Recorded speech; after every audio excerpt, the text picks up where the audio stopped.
आजच्या व्लॉगमध्ये बघाल मी मम्मीला घेतलेले ड्रेसेस जे मी पाठवून देते गावी. पालक पनीर पराठे नवीन पद्धतीने आणि रांगोळीसाठी मी घेतलेले साचे. मन इतकं मोठं असू द्या की कोणीही तुमच्या शेजारी बसू शकेल आणि मान असा मिळवा की तुम्ही उभं राहिल्यावर कोणीही बसू शकणार नाही. हॅलो नमस्कार, मी धनश्री हाऊस क्वीनमध्ये तुमचं खूप सारं स्वागत करते. आजचा दिवस मस्त जाऊ दे तुम्हाला. आज मी करणार आहे पालक पनीर पराठे. आपण पालक पनीरची भाजी वगैरे आपण जे खातो चपाती भाकरी सोबत किंवा रोटी सोबत, पण पालक पनीर पराठा वाटलं की असं काहीतरी करून बघूया. आणि ती एक रेसिपी मी शेअर करते. अगदी पाऊण तास 45 मिनिटं बरोबर मला लागली त्या रेसिपीसाठी. आरवला पनीर खूप आवडतं आणि खालच्या ड्रेसची लिंक परत विचारलं मी. ज्या ड्रेसच्या लिंक आहेत माझ्याकडे ते ऑलरेडी मी ड्रेस हॉलमध्ये दिलेला आहे. तुम्ही हाऊस क्वीनच्या माझ्या या चॅनलवरती तुम्ही डिटेल म्हणजे बाकीच्या अगोदरचे व्हिडिओज पाहिला तर त्याच्यामध्ये प्रॉपर मिंत्रा ड्रेस हॉल असं वगैरे केलेलं आहे, तर तिथे तुम्ही चेक करू शकता. आता मी खूप जुना आहे तो ड्रेस आणि त्याची लिंक आता मला तिथे अवेलेबल दिसतच नाही आहे, त्याच्यामुळे ती देऊच शकत नाही. ओके. आणि कालचा एक कोपरा जो मी सजवला जरा एक जो पूर्ण व्ह्यू, तर कमेंट एक तिची आली की ताई तू दाखवलीच नाहीस, तर मी आज दाखवते. एक नवीन माझा आवडतं एक पोर्शन, मला जसं आवडतं खिडकीजवळ बसायला, आकाशात बघायला, शांत असं निवांत, तर तो एक मी तयार केलाय काल. आणि फेवरेट प्लेस प्रत्येक घरात आपली एक असते ना की फेवरेट प्लेस, कुठला तरी कोपरा, कुठला तरी खिडकीजवळची जागा, तर ती आहे, ती दाखवते तुम्हाला. तर सध्या हा माझा फेवरेट प्लेस झालेला आहे. छान. आता मी इथले सुकलेले कपडे वगैरे काढले, तर इथं शांत बसणार आहे बाहेर मस्त आकाशाकडे बघत आरव येईपर्यंत. ओके. ड्रेसवरती मगाशी घातलेल्या कॉफीचे डाग पडले चुकून, म्हणजे कॉफीचं हे करताना, आणि त्याच्यामुळे ड्रेस चेंज केला परत मी. मम्मीसाठी मी 2 ड्रेसेस घेऊन आले, ते तरी मी तुम्हाला दाखवणार आहेच. आणि आत्ता दाखवणार आहे की वॅक्सिंग आणि शेविंग याला पर्याय काय असू शकतो. मला फार इंटरेस्टिंग वाटलं. विल्वा पावडर हेअर रिमूव्हर जी आहे तर ती अप्लाय कशी करायची आणि कसा त्याचा रिझल्ट मिळतो हे दाखवेन. पण हा पॅच टेस्ट करणं गरजेचं आहे अगोदर. चल. ॲप्लिकेशन करण्याच्या आधी पॅच टेस्ट जरूर करा. राखाडी कलरमध्ये ही पावडर आहे, ही एका बाउलमध्ये घेते आणि वुडन स्पूननेच आपल्याला थोडंसं पाणी टाकून मिक्स करायची. पेस्ट टाईपमध्ये बनवायची आहे. ज्या डिझायर्डवरती एरियावरती लावणार असाल तर तिथे कोणते ॲप्लिकेशन मॉइश्चरायझरचं वगैरे नसावं किंवा कोणताही दागिना घातलेला नसावा. हातापायांचे केस, त्यानंतर छातीवरचे केस किंवा आर्मपीटचे केस आपण याने रिमूव्ह करू शकतो. आता बघताय तुम्ही, यामध्ये कोणतेही सल्फेट्स नाहीत, सिलिकॉन्स नाहीत, पॅराबिन्स नाहीत, आर्टिफिशियल फ्रॅग्रन्स नाही आहे, हार्श केमिकल्स नाहीत, ग्लायकॉस आणि GMOs पण नाही आहेत, ॲनिमल टेस्टिंग केलेलं नाही आहे. ॲलोवेरा एक्स्ट्रॅक्ट मेंटेन करतं pH balance. Coffee powder brighten करतं स्किन आणि विटॅमिन E सूद करतं स्किन. ॲप्लिकेशन झाल्यानंतर जवळजवळ 10 मिनटंच फक्त ठेवायचं आहे. 10 मिनटाच्या वरती अजिबात ठेवायचं नाही. आणि 10 मिनटं झाल्यानंतर वेट क्लोथ किंवा पाण्याने तुम्ही डिरेक्टली वॉशअप करू शकता. त्यानंतर मॉइश्चरायझर कोणतंही लावायचं तुम्ही जे वापरत असाल. Instant and long lasting pain free hair removal experience मिळतो तुम्हाला. डिले करतं नवीन हेअर जे येतात ते, रिमूव्ह करतं शॉर्टेस्ट हेअर आणि इनग्रोन हेअरसुद्धा राहत नाहीत. येणारे जे हेअर असतात परत ते रफ किंवा हार्ड येत नाहीत. आणि टॅनसुद्धा रिमूव्ह होतो. तुम्हाला जर ही पावडर घ्यायची असेल, डिटेल्स मी डिस्क्रिप्शनमध्ये दिलेले आहेत. त्यासोबतच हाऊस ऑक्ट हा जर माझा कोड यूज केला तर तुम्हाला 20% डिस्काउंट मिळून जाईल विल्वाच्या ऑफिशियल वेबसाईटवरती. लिंक मी डिस्क्रिप्शनमध्ये दिलेली आहे. त्यासोबतच पहिली जे 500 लोक असतील त्यांनाच ही कूपन ॲप्लिकेबल राहील. तर मग हरी अप. पनीर जे आहे ते मी किसून घेतलं आहे, म्हणजे अगदी बारीक होईल असं. त्याच्यानंतर कांदा लसूण मसाला मी अर्धा चमचा टाकलेला आहे. याच्यामध्ये सैंधव मीठ टाकलेलं आहे चवीनुसार. आणि त्याच्यानंतर याच्यामध्ये थोडासा चाट मसाला टाकणार आहे आणि गरम मसाला देखील टाकणार आहे. प्रमाणानुसार टाकायचं आहे. आणि थोडीशी चिमूटभर साखर, कोणत्याही पदार्थामध्ये चिमूटभर साखर मी टाकतेच. हळद पाव चमचा टाकलेली आहे. ह्याच्यामध्ये हवं तर तुम्ही आलं लसूण मसाल्याची पेस्ट करून टाकू शकता. आलं लसूण कोथिंबीर वगैरे टाकतो आपण ती, पण मी वेगळ्या पद्धतीनं करते. याच्यामध्ये हळद, त्यानंतर लाल तिखट, जिरं थोडंसं टाकलं आहे. त्याच्यानंतर गरम मसाला, चाट मसाला आणि सैंधव मीठ आपल्या प्रमाणानुसार ॲड करायचं. तर माझ्या एवढ्या सगळ्या मैत्रिणी ज्या मला पाहत आहेत तर आपल्याला प्रमाण हे बऱ्यापैकी कळतेच की कोणत्या पदार्थामध्ये किती हवा आहे, त्यानुसार मी टाकलेलं आहे. आणि थोडंसं गरम मसाला मी थोडंसं जास्त टाकते. जर आपण पाव चमचा जिथं टाकत असू तर थोडंसं जास्त. हलक्या हाताने हे सगळं मिक्स करून घ्यायचं आहे. पीठ करायचं नाही आहे, हलक्या हातानेच मिक्स करायचं, कारण आपल्याला ते स्टफिंग करताना सोपं पडलं पाहिजेत. आणि त्याच्यानंतर हे बाजूला ठेवून दिले. पालक जे आहे ती मी आपल्या हातात बसेल एवढं पालक मी स्वच्छ करून घेतलेली आहे. त्याचे देठ पूर्ण काढलेत, फक्त पानं ठेवलेली आहेत. आणि त्याच्यामध्ये आलं, लसूण, मिरची टाकायची आहे, पण माझ्याकडे आता आलं नव्हतं अवेलेबल त्याच टाईमला बरोबर, त्यामुळे लसूण मिरची मी टाकलेली आहे. आणि आत्ताच तुम्ही मीठ टाकू शकता याच्यामध्ये किंवा ग्रेव्ही तयार झाल्यानंतरसुद्धा. यामध्ये थोडंसं पाणी टाकायचं आणि जास्त पातळही नाही आणि जास्त दाटही नाही अशी ही ग्रेव्ही तयार करून घ्यायची बॅटरचं. आणि हे बॅटर आपल्याला गव्हाचं पीठ मळताना वापरायचं आहे. आता मी मीठ टाकते आहे वरून. ॲक्च्युअलमध्ये पालकचा रंग राहायचा असेल ना तर मिक्सिंग आपण करतो ना तेव्हाच मीठ टाकलेलं बरं असतं, पण माझ्या लक्षात आलं की नंतरही टाकू शकतो आपण, त्यामुळे मी नंतर टाकलं. त्यानंतर जर गरज लागली तरच पाणी घ्यायचं आहे, नाहीतर जे बॅटर आपण टाकलेलं आहे पनीरचं त्याने पूर्ण पीठ मळून होतं. मी 6 ते 7 पराठे होतील एवढं गव्हाचं पीठ हे घेतलेलं आहे. आणि त्याच्यानंतर मी थोडंसं तेल टाकून परत मळून ठेवून म्हणजे 5 ते 8 मिनटासाठी मी फक्त हे झाकून ठेवणार आहे. आणि 5 ते 8 मिनटानंतर याचे गोळे करायला घेते. जास्त जाडसरही मळायचं नाही आणि जास्त पातळही मळायचं नाही, आपल्याला स्टफिंग भरता आलं पाहिजे. तर त्या पद्धतीने मी गोळेही करून घेते, कारण चपातीपेक्षा थोडेसे मोठे गोळे करून घ्यावे लागणार आहेत जे स्टफिंग भरायचं आहे त्याच्यासाठी. लाटण्याने थोडंसं आधी लाटून घेते आणि त्याच्यानंतर त्याच्यामध्ये पनीरचं जे स्टफिंग तयार केलेलं आहे ते करते. मी आलं, लसूण, मिरची जी टाकायची आहे म्हटले पालकमध्ये ते आधी का टाकली की पूर्ण चपातीचं जे पीठ आहे, गव्हाचं पीठ आहे, त्याच्यामध्ये पूर्ण फ्लेवर यावा. जर आपण स्टफिंगमध्ये टाकले ना तर मला वाटते की थोडासा फ्लेवर तो कमी जास्त होतो मसाल्याचा जो आहे तो, म्हणून मी आधीच टाकला. स्टफिंग भरल्यानंतर थोडंसं प्रेस करायचं आणि सगळीकडे पूर्ण पसरू द्यायचं जे सारण भरलं आहे ते, नाहीतर मग कधी कधी लाटताना फुटू शकतं. खूपदा असं माझ्यासोबत झालेलं आहे. त्यानंतर पराठा थोडासा जाडसरच लाटते आहे, स्टफिंगवाले पराठे आपण जाडसरच लाटलेले बरे. त्यानंतर थोडंसं तूप मी टाकलेलं आहे पॅनमध्ये आणि त्याच्यानंतर मग पराठा टाकलेला आहे. तेलापेक्षा तुपामध्येच पराठे चांगले वाटतात असं मला वाटतं.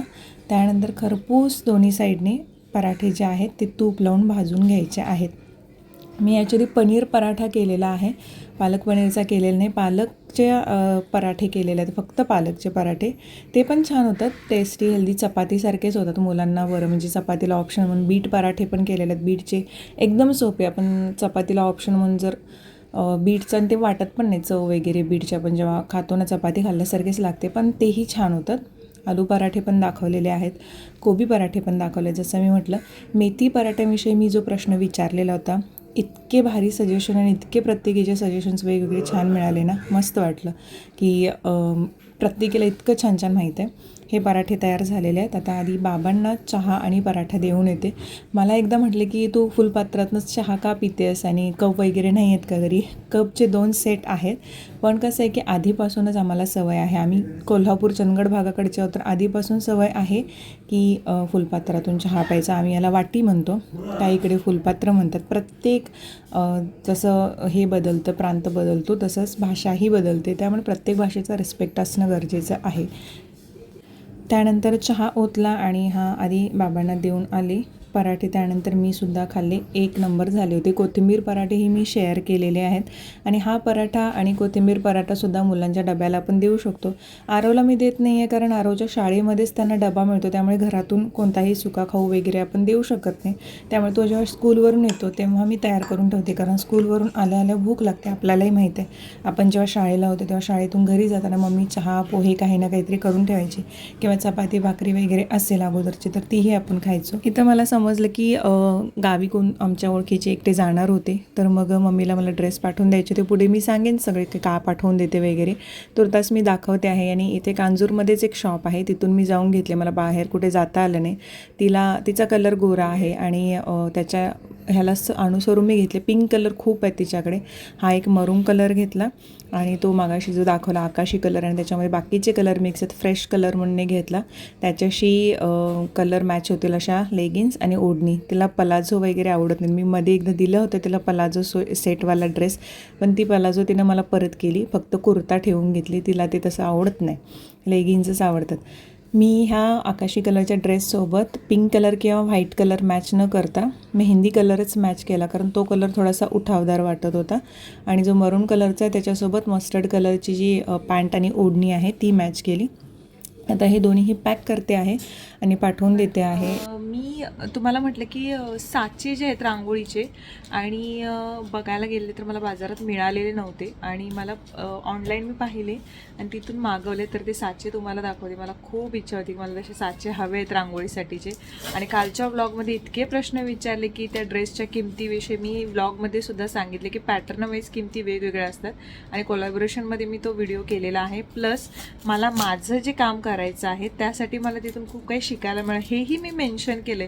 तरीही खूप सारे प्रश्न त्याच्यावरती आले आणि म्हटलं ठीक आहे चला राहू देत, काही ना क्वेश्चन. पण म्हणून ब्लॉग जर असेल ना पूर्ण जर पाहिलात ना तुम्ही, सगळे ते डिटेल्स मी जे डिस्कशन त्यांच्याशी केलेलं त्याच्यामध्ये सगळी उत्तर आहेत. जर स्किप करून पाहिला ब्लॉग तर काहीच कळणार नाही आणि मी कमेंटमध्ये ती उत्तरच देऊ शकणार नाही. जेव्हा व्हिडिओ पब्लिक होतो त्याच्यानंतर 1-2 तास मी कंटिन्युअसली उत्तरं देते, त्याच्यानंतर देऊ शकत नाही कारण का दुसऱ्या ब्लॉगची तयारी आणि घरातली बाकीची कामं ह्या सगळ्या गोष्टी असतात. दुपारचे 2 तास मी ठेवते की सगळे जे कमेंट्स दुपारी 2 तासात येतील ना ब्लॉग पब्लिक झाल्यानंतर, त्या सगळ्या कमेंट्सना आन्सर करते.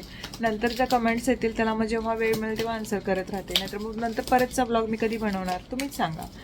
आणि त्या ड्रेसच्या किमतीविषयी विचारला तर कोलॅबोरेशन मी केलेलं आहे त्यामुळे नेमकी किंमत मी सांगूच शकत नाही. प्रत्येक त्यांच्याकडे तुम्ही भेट दिल्यानंतर ॲपमध्ये किंवा त्यांच्याशी बोलल्यानंतर तुम्हाला समजेल की प्रत्येक ड्रेसला किती किंमत असते. प्रत्येक साईज वाईज, त्या कपड्याच्या वाईज, त्या पॅटर्न वाईज सगळं ड्रेसच्या किमती ते ठरलेल्या असतात. चला आता मी तुम्हाला साचे दाखवते. हे कोणतं आहे? वा वा वा, पहिल्या हातात स्वामींचं. चला छान आहे. नवी हे वेगळे काहीतरी आहेत हां ना, हे वेगळे ते कापडाचे आहे, ते वेगळे आहे. लाकूड आणि ही आहे, ह्याच्यामधून रांगोळी पडते ना. बारीक पीठवाली रांगोळी पाहिजेत तर ते छान वाटणार. चला गुरुवारची सोय झाली. ही ह्याची मस्त दारात रांगोळी, हे छान पाठवले हां. आता जर म्हणाल की मम्मीला मी ड्रेसेस अचानक का पाठवले, तर मम्मी ट्रिपला चालले आणि असतील ड्रेसेस पण एवढेच सिम्पल खूप आधी घेतलेले होते तिनं. आणि मग तिनं म्हटले, मग मी तिला ऑनलाईन पाठवणार होते आणि म्हटलं ऑनलाईन तिला ते वेळेत पोहोचतील की नाही माहीत नाही, त्याच्यापेक्षा म्हटलं की घेऊन पाठवून द्या. एक ते इकडून गावी जाणार होते, ते मला अचानक समजलं. म्हटलं ठीक आहे त्यांच्याकडून पाठवून देऊ. आणि एक गोष्ट मला सांगावीशी वाटते की आता आम्ही कपेबल आहोत की आम्ही घेऊन देऊ शकतो.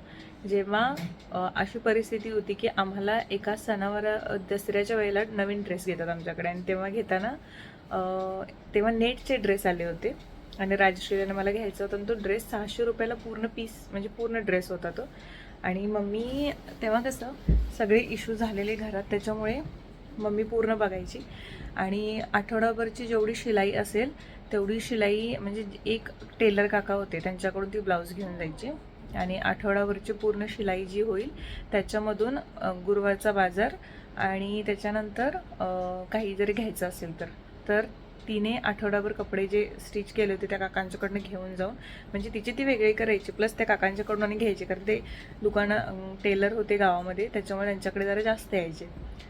आणि त्याच्यानंतर त्याची शिलाई तिच्या आठवडाभराची 1200 की 1300 झालेली. त्याच्यातून तिनं आम्हा दोघींना ते 2 ड्रेस घेतलेले. अजूनही आठवतं, एक मला रेड कलरचा होता, राजश्रीचा ब्ल्यू की ग्रीन कलरचा होता राजश्रीचा. तर ते 2 ड्रेस होते. आणि तेव्हाची परिस्थिती खूप वेगळी. आता आपल्याला माहीत नसते की आपण पुढे काय करणार. तर मग मम्मीला त्यासाठीच म्हटलं मी पाठवून देते, थांब जा म्हटलं आता एन्जॉय कर, कुठल्या सहलीला जातीस ते जा, फिरून घे, मोकळं निवांत राहता. कारण 15-16 वर्ष तिनं स्वतःला एक साडी पण नाही घेतली.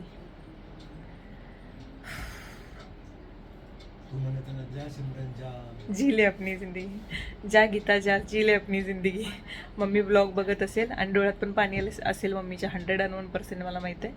आता हे एवढं बघताना तिच्या डोळ्यात पाणी असणार नक्की. तर मग चलो आजचा ब्लॉग संपतो. उद्या एक छानसा ब्लॉग घेऊन मी परत हजर राहीन. पराठे कसे वाटले? पनीर पराठा तुम्ही खाल्ला नसेल, म्हणजे माहीत नाही मला, पण पालक पनीर आपण खाल्लं आहे, त्यामध्ये पनीर आणि पालक ग्रेव्ही हे खाल्ले. पण पनीर पराठा कोणी असं विचार केलेला का किंवा असेल का आणि कसा वाटला हे मला कमेंट सेक्शनमध्ये नक्की सांगा. लाईक शेअर सबस्क्राईब करा. @हाऊस क्वीन ऑफिशियल माझं इन्स्टा अकाउंट आहे, त्याच्यावरती मी रील्स टाकते. हाऊस क्वीन टिप्स माझं टिप्सवालं चॅनल आहे. खूप दिवस झाले त्याच्यावरती व्हिडिओज आलेले नाहीत, सगळे तयार आहेत पण एडिटिंगच बाकी राहतं त्यामुळे उशीर होतो. होप सो की तुम्ही समजून घ्याल आणि थँक्यू सो मच. चला बाय बाय.